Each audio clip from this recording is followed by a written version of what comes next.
Les commentateurs du débrief, aujourd'hui je vous les présente tout de suite. Julien Pillot, bonjour Julien. Bonjour. Consultant, enseignant-chercheur en économie à l'INSEC. À côté de vous, maître Adrien Badevant, avocat spécialiste en droit des nouvelles technologies au sein du cabinet Entropie. Bonjour. Bonjour et bienvenue également Adrien. Et puis Alain Staron, notre disrupteur préféré. Bonjour Alain. Bonjour Delphine. Président de la start-up de sécurité connectée Artifil. Alors, on va commencer avec ces annonces dans les IA génératives. Ça s'est bousculé, c'est le moins qu'on puisse dire, parce qu'on sent qu'il y a vraiment une grosse compétition en ce moment qui se joue entre OpenAI et Google. Le même jour, donc OpenAI vole la vedette finalement à la grande conférence annuelle tenue par Google le soir même, en annonçant une nouvelle version de son assistant intelligent qui devient évidemment de plus en plus intelligent, à ce point qu'il est capable de devenir cet assistant merveilleux qui va nous aider à accoucher de nouvelles idées, qui va nous aider à résoudre des problèmes mathématiques. Est-ce que vous y croyez, ça, au miracle de l'assistant IA générative ? Alors, c'est pas un miracle, hein, c'est une évolution normale du progrès. Après, il ne faut pas non plus se tromper. J'ai encore demandé tout à l'heure, juste avant de venir, en quelle année Albert Camus avait-il refusé le prix Nobel ? Oui, mais de juste précision. Ça ne marche pas. Avec quelle version, Alain ? Celle que j'ai sur Perplexity, donc qui est une des dernières. Non, mais c'est le même problème qu'avant. Donc, on me dit 1957. Après, je dis en quelle année il l'a eu. On me dit il ne l'a jamais eu. Et en fait, il l'a eu en 1957, il ne l'a jamais refusé. Donc, on voit bien et ça, c'est sur Wikipédia. Donc, je ne sais pas où va chercher. Et c'est Wikipédia de 2010. Oui. Je ne sais pas où va chercher ces données ChatGPT, mais il est encore assez loin d'une vraie précision. Donc, ça, c'est sur le côté. Je m'en sers comme outil de référence. Ce n'est pas un moteur de recherche. Bah oui, mais c'est... Pardon, il remplace Bing. Hein. Donc, c'est le moteur de recherche de Microsoft. Il est dans Bing. Il est dans Bing, oui. Bon. Mais donc là, on a un sujet, on reviendra dessus sur les ingérences, hein, on a un sujet de fond. Après, sur la forme, ajouter la voix à l'image, c'est juste un no-brainer, enfin c'est standard, c'était évident que ça allait arriver, et c'est très bien. Et effectivement, ça rend tout confus. Parce que j'ai en face de moi une machine qui parle et qui écoute. Oui. Et je pense qu'on franchit une barrière, alors que c'est extrêmement simple, hein, c'est du text-to-speech, du speech-to-text, c'est extrêmement simple, mais psychologiquement... Oui. On a franchi une étape. Ouais, on a une machine. C'est her. Voilà, qui parle, qui nous écoute et puis qui peut même lire nos émotions, nous dit-on chez OpenAI. Alors non, pas que chez OpenAI. Alors lire des émotions, c'est très facile, ça se fait beaucoup. Et puis après, sur le dialogue, il faut aussi se méfier. Depuis les années 50 et l'école de Palo Alto, on sait qu'on s'est simulé des répliques à des réparties humaines avec un pauvre ordinateur. Et on sait faire partir une discussion en vrille ou l'apaiser. Donc ça ne vous inquiète pas, ça, ce trouble qui peut... Non, ce qui m'inquiète, c'est ce que je viens de dire, c'est que son plus images, qui ne sont pas des révolutions techniques du tout, rendent flou totalement la distance qu'on devrait avoir avec ces outils. Et qui sont toujours, comme je le disais en préambule, largement pas fiables. Alors justement, en matière de distance, justement, OpenAI nous dit, mais là, moi, je suis en train d'inventer en fait les nouvelles interactions homme-machine. Oui, mais justement, on en revient aux propos d'Alain, avec lesquels je suis complètement en phase, c'est que l'interface homme-machine ne fonctionne qu'à partir du moment, en tout cas de façon symbiotique, à partir du moment où vous mettez justement cette barrière protectrice entre vous et la machine, en reconnaissant le fait qu'en face de vous, vous avez quelque chose qui a juste été automatisé et pensé par des intelligences bien humaines. Le flou artistique dans lequel on est en train de se plonger, en fait, laisse augurer des transformations anthropiques qui sont assez fortes à mon sens, suffisamment pour être questionnées en avance de phase, en fait. De se dire, attendez, là, il y a peut-être des dangers potentiels qui méritent qu'on s'y intéresse parce qu'on ne sait pas trop vers quoi est-ce que l'on est en train de plonger. On est dans un espèce d'inconnu. Et puis, sur la partie économique, il y a quand même quelque chose d'assez important à souligner.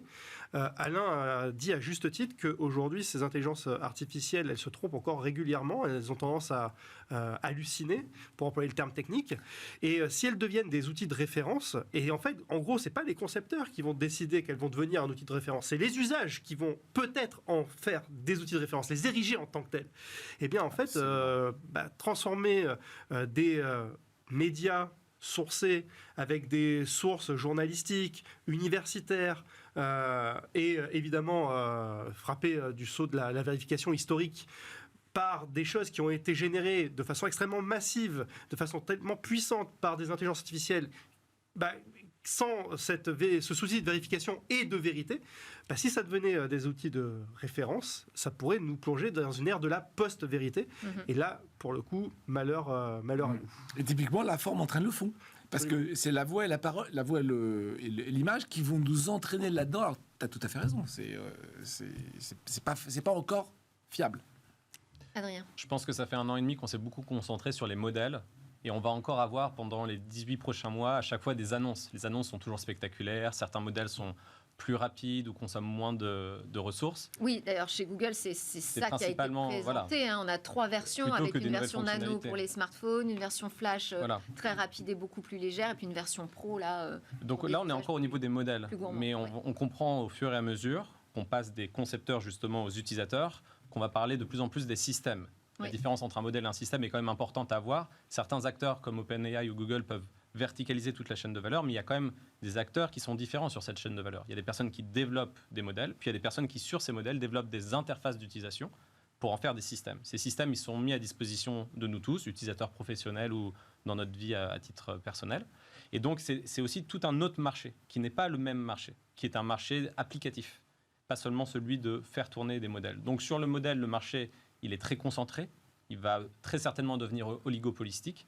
Et après, comment on va faire justement pour mettre au passage du modèle au système toutes ces safeguards, ces guardrails, comme on dit en anglais, pour protéger justement l'interface dans l'interaction qu'on aura, nous, en tant qu'humains. On a peut-être quand même déjà une différence justement de modèle entre OpenAI et Google sur ce sujet, puisque OpenAI semble vraiment déterminé à rester sur un modèle où tout de suite les innovations sont disponibles librement, gratuitement. Alors pas totalement, il y a quand même un moment où il faut passer à la caisse, mais en tout cas c'est l'idée de j'ai un progrès tout de suite, je le partage avec un maximum de personnes. Là où Google préfère spécifier justement ces modèles pour des usages particuliers, lance même une application un peu pour montrer la voie sur comment on peut s'en servir. La grande différence, c'est qu'on a un acteur dans votre comparaison comme Google qui a déjà plein de verticales intégrées. C'est vrai. OpenAI peut faire une verticalisation entre modèles jusqu'à système, mais ne bénéficie pas déjà de Google Meet, de Gmail, donc ne peut pas intégrer à une gamme de produits préexistants. Et en fait, aujourd'hui, on est tous en train de chercher quelle est la meilleure efficacité du modèle, mais dans 4 ans, 5 ans, 6 ans, ça sera intégré, on ne le verra plus, ça sera dans les outils du quotidien. En fait. C'est déjà ce que fait Microsoft. Exactement. Déjà ce que fait Microsoft dans sa suite bureautique. Enfin, on retrouve de l'IA chez Excel, dans Word, et là, ça prend tout son sens. Alors, est-ce que cette guerre quand même que se mènent les géants, là, les grandes plateformes du numérique, ça risque pas justement de créer un emballement dans cette course et qu'on aille un peu trop vite ?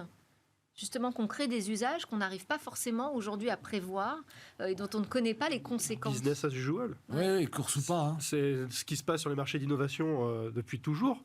Les innovations précèdent les usages.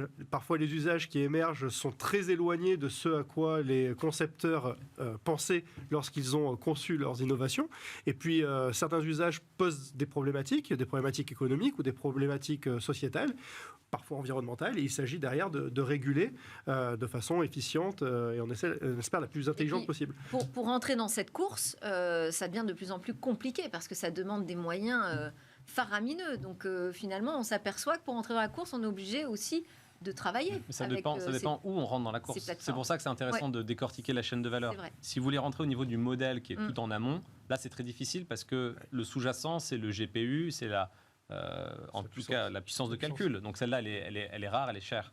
Si vous arrivez plus en aval, c'est-à-dire que vous utilisez des briques propriétaires ou libres et que vous réintégrez dans des interfaces que vous développez pour surspécialiser ces assistants personnalisés dans certains secteurs ou pour certaines tâches, là peut-être qu'il y a un plus grand marché en fonction des différentes verticales. Donc là, quand vous voyez ces annonces, vous vous dites pas, là, ça va être très très compliqué pour l'Europe, quoi. Non, de rattraper le train. Oui et non. Il vient d'être lancé le train, mais on sent qu'il est quand même déjà à grande vitesse, quoi. Bonne nouvelle, nous avons le DMA. Autrement dit, on peut avoir peu de modèles et beaucoup d'applications en coupant entre les deux pour préserver la concurrence. Je parle sous le contrôle de l'avocat. Mais normalement, c'est censé être fait pour ça. Bon, ça, c'est plutôt une bonne nouvelle. Après, sur les modèles fondamentaux, il n'y a pas forcément besoin de beaucoup de manpower, mais simplement, il faut l'avoir depuis un certain temps. Et tout va toujours plus vite. Et quand on change de génération, on ne peut pas rentrer à la génération 5. C'est trop, le marge est trop haute. On a perdu des cristaux liquides comme ça. Alors, est-ce que notre réglementation, elle nous protège Ça, c'est un éternel débat aussi. Vous dites, non, pas l'avocat. Non, mais c'est-à-dire que il faut voir comment elle sera appliquée. Elle a le mérite d'exister. Alors, on commence à mettre la pression sur Microsoft avec Teams. L'Europe, en tout cas, pas que l'Europe, même les États-Unis aujourd'hui.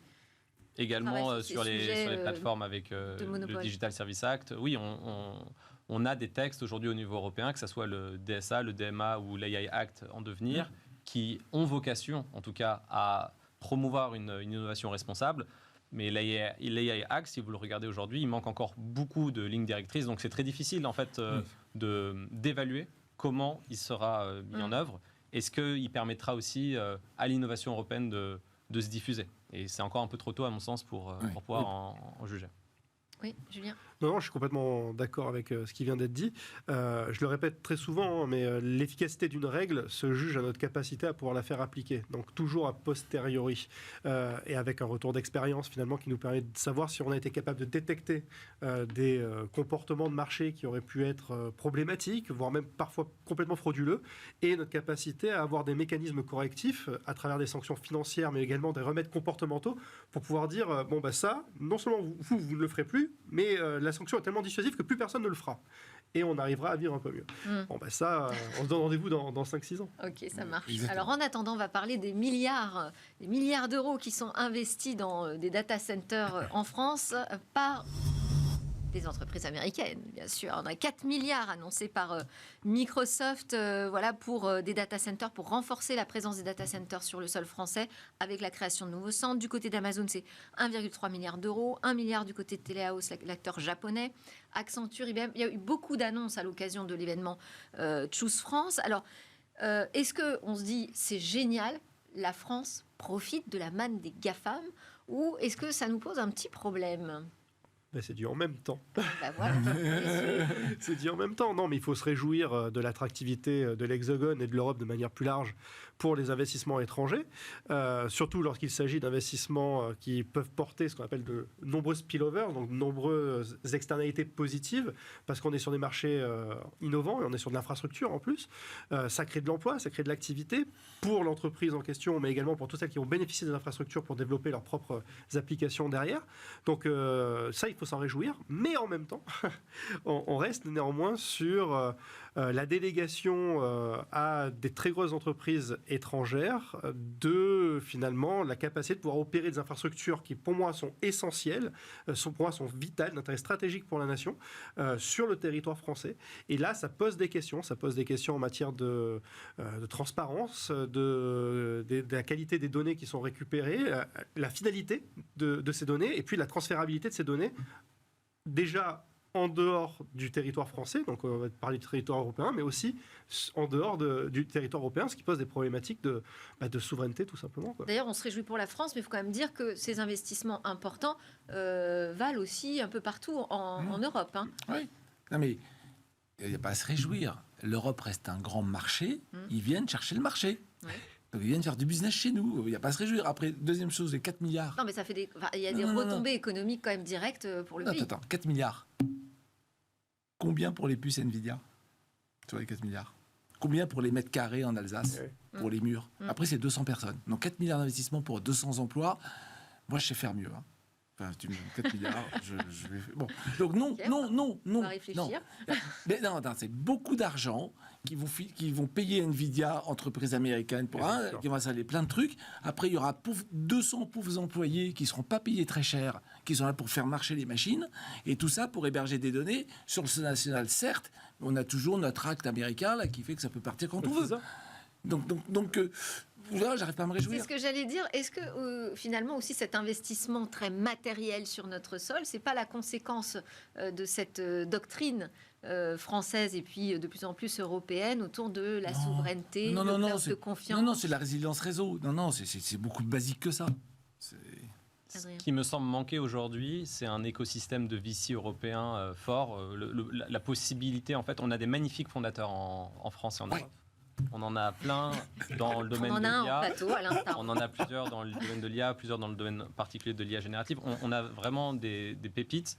Et quand vous voyez la structure de financement, elles sont toutes à la recherche de financement de VC européens, mais on n'a pas encore cette structure, cet écosystème. On doit forcément aussi aller chercher les financements à l'extérieur. C'est très bien de pouvoir en bénéficier, mais ce qui serait davantage constructif plutôt que ces annonces, encore une fois, avec un effet assez waouh, mais qui, dans la construction d'un écosystème qui porte vraiment l'innovation, il faudrait que les investisseurs institutionnels, il faudrait que les banques, les assurances, etc., soient peut-être moins frileuses et réinvestissent plus dans nos scale-up, dans notre bassin d'innovation.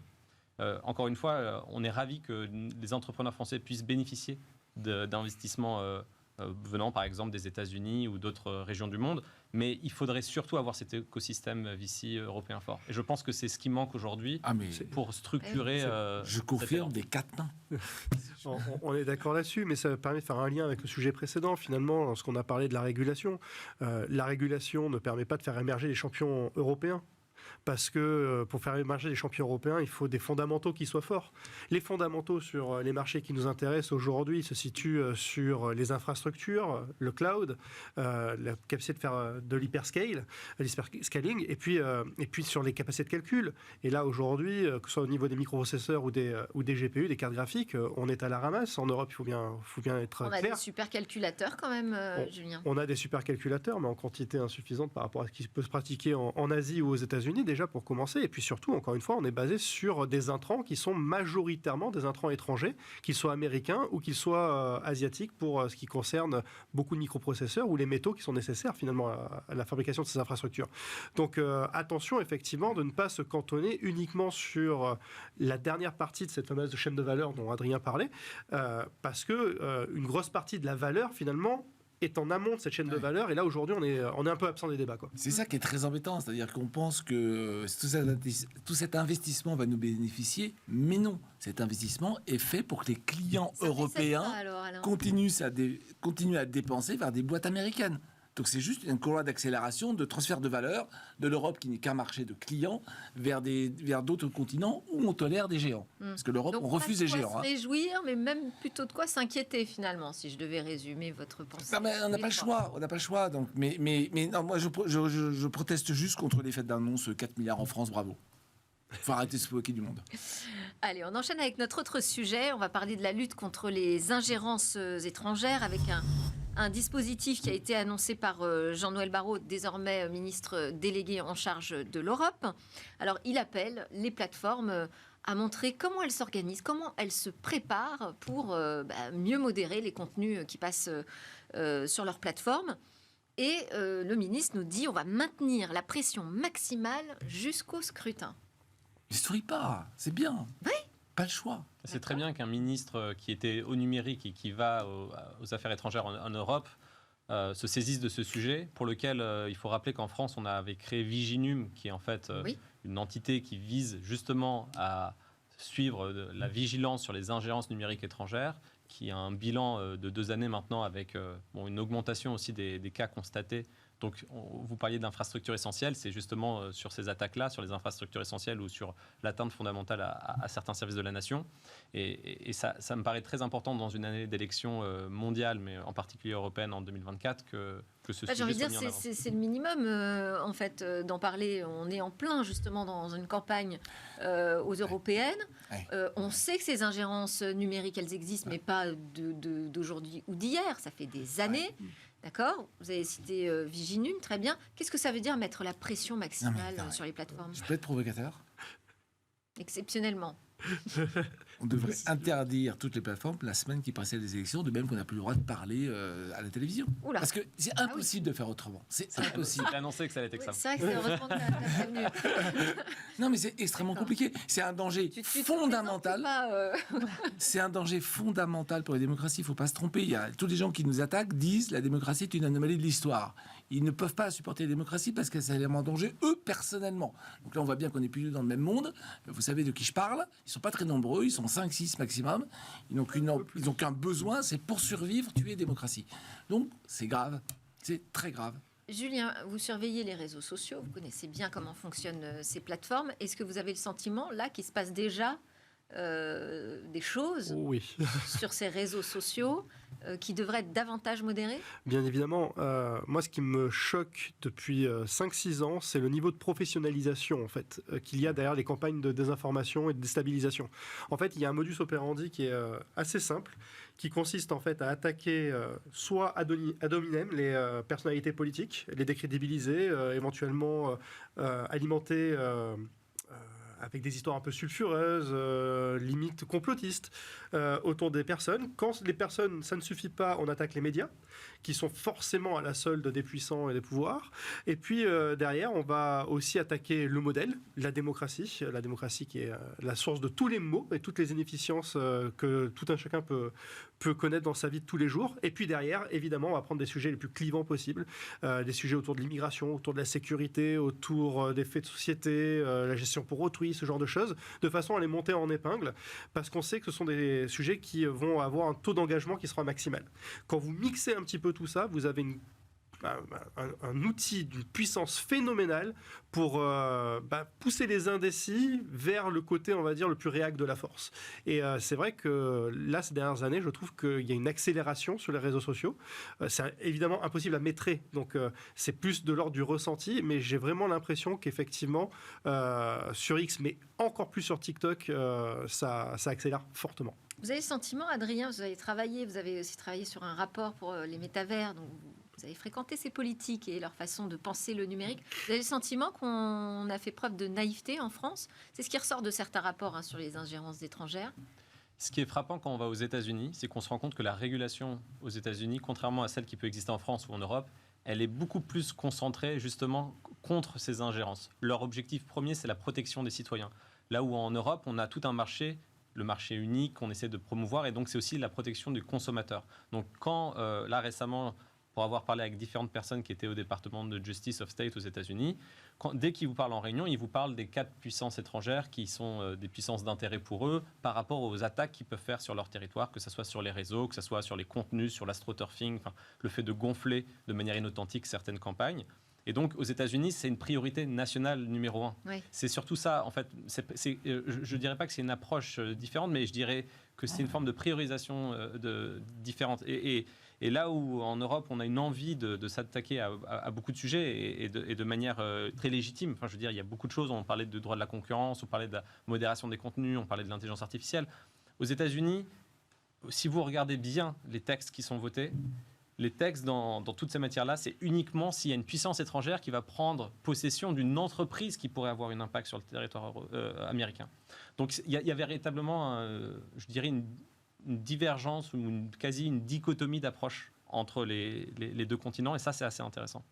Alors, je voulais aussi vous entendre sur cette décision prise par le gouvernement français de bloquer TikTok en Nouvelle-Calédonie dans un contexte d'émeute. On avait déjà entendu ça en France, en métropole, au moment des émeutes l'été dernier. Cette menace de couper l'accès aux réseaux sociaux. Quel est votre regard sur cette décision, Alain ? C'est très ambivalent. C'est très ambivalent. Pour arrêter le printemps arabe, il fallait tout couper. Mais ce n'était pas la gloire des gens qui voulaient arrêter le printemps arabe. Et en même temps, c'est TikTok, c'est exactement ce que disait Julien, c'est juste dévastateur. Donc on ne peut pas laisser TikTok. Voilà. Enfin, si ce n'est pas sur TikTok, ce sera sur X. Oui, ça, X, mais il faut les mettre. Tout à fait, mais il y a TikTok d'abord, il y a X après. Puis il y a encore un saut avant les suivants, mais évidemment, ils vont finir par y arriver. Non, on a un vrai sujet. Snap et Telegram aussi beaucoup. Ouais. On a un vrai sujet de maintien d'une démocratie harmonieuse dans un monde où on a des outils pour tout le monde parce qu'on adore communiquer, qui sont gérés par des gens de plus en plus clivants. Adrien ? Ça m'évoque beaucoup de choses. Je pense qu'il faudrait une émission juste sur ce sujet. Il y a quand même aussi une question de séparation des pouvoirs, je pense, qui est importante entre le judiciaire, l'exécutif et autres.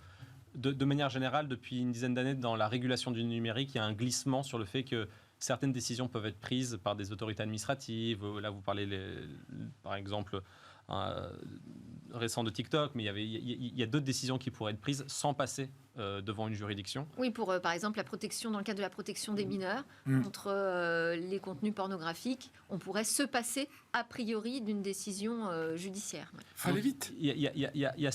C'est là où il faut faire preuve de cas par cas et un peu de nuance. Je pense que pour certaines décisions systémiques très importantes pouvant avoir un impact, il faut aussi voir quand est-ce qu'il y a du judiciaire, et c'est pour ça qu'il y a une séparation des fois entre le législatif, l'exécutif et le judiciaire, à mon sens. Rapidement, Julien, sur TikTok en Nouvelle-Calédonie. Rapidement, ce serait compliqué. Désolée, mais j'aurais bien aimé qu'on parle de Faire Alerte, vite fait. Non, d'un mot, moi je trouve que l'interdiction est toujours la plus mauvaise des réponses possibles.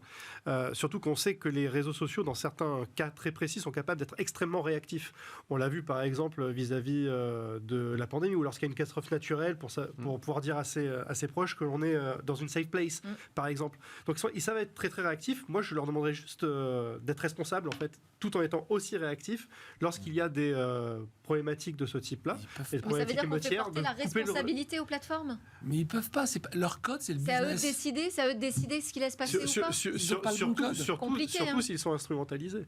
Et voilà. Mais oui, mais si c'est pour faire plus d'audience, ils s'en tapent. Pardon, ils s'en moquent. Mais faire de la modération a priori au niveau des plateformes.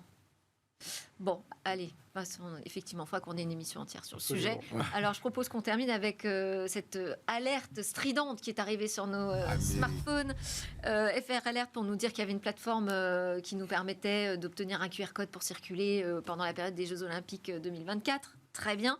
C'est arrivé donc un soir vers 20h. Moi, j'ai constaté déjà que tout le monde l'avait pas reçu en étant dans des périmètres proches. Bon. Ouais. Qu'est-ce que vous avez pensé de l'utilisation déjà de cette alerte non, mais attendez, j'étais sur mon vélo. pour le signalement de l'arrivée de cette plateforme? J'étais sur mon vélo, j'ai failli me casser la figure. Je vois alerte extrêmement grave. Je dis ça, il y a mon chopin en train de brûler un feu rouge. Qu'est-ce que ça veut dire? On est en Chine. Voilà. On est en Chine. Et je m'arrête et je dis merci de télécharger un pass. Ouais. Un QR code. On se trompe. Mais totalement. Enfin, en termes de communication, je vais laisser par les experts, mais on se trompe. Bon, en même temps, c'était un test pour voir si ça fonctionne bien. Moi, personnellement, je ne l'ai pas reçu. Voilà, donc ça montre que ça ne fonctionne pas bien. C'est peut-être parce qu'en étant avocat Quel de la opérateur technologie, je suis peut-être parano et je ne suis pas dans les fichiers. Mais, quel opérateur c'est une donnée personnelle. Non, quel opérateur? Un des trois? Un des quatre? De 4. Il y en a 4. Très avancé. Non, mais sans faire non, de... Moi, je suis en train de faire des stats, là. Sans faire de blague, en l'occurrence, j'ai 2 opérateurs et 2 téléphones et j'ai reçu sur aucun des deux. Et le fil conducteur de l'émission, après tout, c'est peut-être l'ingérence, sans dire qu'elle soit nationale ou étrangère. Ah, très bien. Julien? Non, je suis complètement d'accord. Et puis, je n'ai pas reçu non plus. J'étais en province. Non. Ah bah oui. Eh bah oui. Bon, hors antenne, vous me direz les noms des opérateurs. Ok. Non. Non. Voilà. Merci, Julien Pillot. Merci, Delphine. De l'INSEC, maître bas-devant d'Entropie, et Alain Staron d'Artifil était avec moi pour ce grand débrief de la tech. À très vite.